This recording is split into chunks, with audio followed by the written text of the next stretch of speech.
Okay, so welcome to today's video tutorial. We're going to be going over Next.js. So Next.js is a popular web framework because it is made by the people over at Vercel. Um, and so yeah, we're going to follow this little create Next.js app tutorial. Basically, they have this step where they generate, an application layout, and then they do npm run dev. We'll kind of get into how we're going to translate this into a unikernel. I went ahead and made this tutorial over here on ops examples, which you can kind of look at, follow along. But let's go ahead and copy and paste that line, right? So let's go to my shell. I've gone ahead and just made like a little empty directory to work in this. So we do npx create.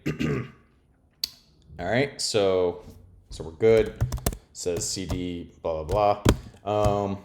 Now they suggest you do npm run dev. We're going to do things a little bit differently because what npm run dev is, it actually spawns a shell and runs another command. And we can kind of look at that if we look at this package JSON. So what it does is it runs npm next dev. Well, what is next dev? Next dev is actually this. Let me see if I can copy this over. So it's home iberg, and then it's Next.js, and then we have our node modules, and then we have this .bin, which is a hidden directory, next, and dev. So that's actually the command that's being ran. Now, if you're new to unikernels, or if you're new to kind of non-scripting languages, this might be a little bit confusing at first, but essentially what happens is when we run our Next.js unikernel, we are actually running Node, the interpreter, and passing it this entry point of the Next.js system, right? So we're not running like Next.js because that's not an actual binary, right? That's just a JavaScript file, which you can see right here. That's what's actually being ran. But if you look up here, the shebang, this env node, it says, hey, by the way, Linux, or NetHost in this case, by the way, we want you to use node, because that's the actual binary that is being ran. And just to kind of like point this out more, if we do like a file on this, we can see that it's an elf, right? But if we do a file on this, well, this says it's a symbolic link, but if we do a file on this, it says Node.js script ASCII text, right?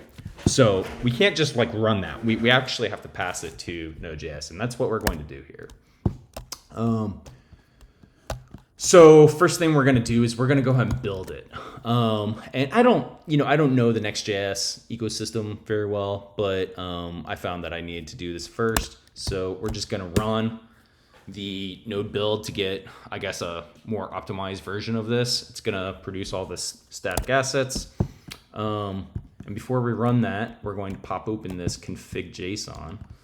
And so let's review this real quick. So in our config JSON, the directories, we're going to pass it our .next, which is a hidden folder, node modules, pages, public styles. And then we're going to say when we run this, we want to run next dis bin next start, right? So let's just go ahead and copy this. Let's pop it into our config JSON. All right, so we got that. And now we can use this pre-compiled package that I made. I made it for 20.5.0, whatever you want to use that works, should work. So if you're using a different version, just use a different version. Reach out if you need help with that.